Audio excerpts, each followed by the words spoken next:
সে বহু বছর আগের কথা। একটি গহীন জঙ্গল ছিল।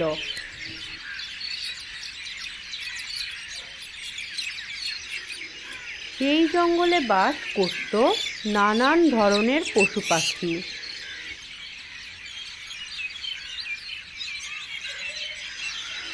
একদিন এক ক্ষুধার্ত নেকড়ে জঙ্গলের পাশ দিয়ে হেঁটে যাচ্ছিল। হাঁটতে হাঁটতে সে গভীর জঙ্গলে চলে যায়। তখন সে একটি মরা হাতি পড়ে থাকতে দেখে। মরা হাতিটি দেখতে পেয়ে সে খুবই আনন্দিত হয়ে যায়। সে মরা হাতিটির উপর ঝাঁপিয়ে পড়ে এবং খেতে শুরু করে। খেতে খেতে নেকড়েটি বলে ওঠে, আহা, কি সুস্বাদু খাবার!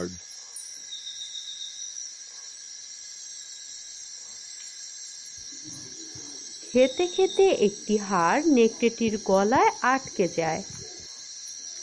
ব্যথায় নেকড়েটি অনেক চিৎকার করে কাঁদতে শুরু করল।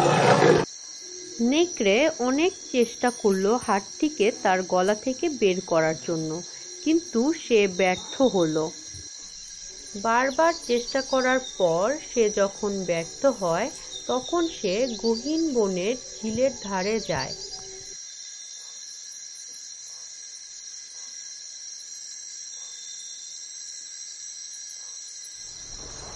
ঝিলের পাশে গিয়ে সে বসল এবং তখন সে একটি সারস পাখি দেখতে পেল।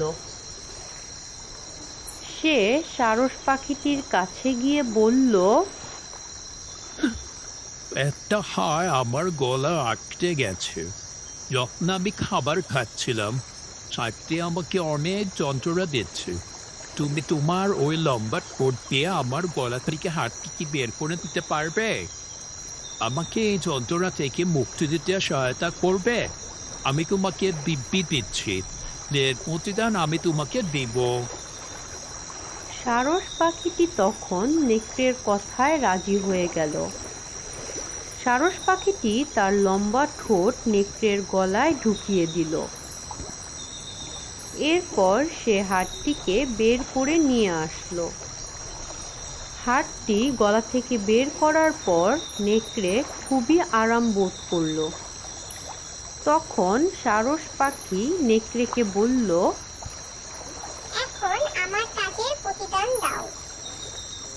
নেকড়ে তখন হেসে বলল, হা হা হা, তোমার কাজের বখিস আমাকে ধন্যবাদ দাও যে আমি তোমার মাথাটা তখন চিবিয়ে খাইনি। সারস পাখিটি তখন নিরাশ হয়ে উড়ে যায় এবং বলতে থাকে, দ্রুত ব্যক্তির কথা কখনো বিশ্বাস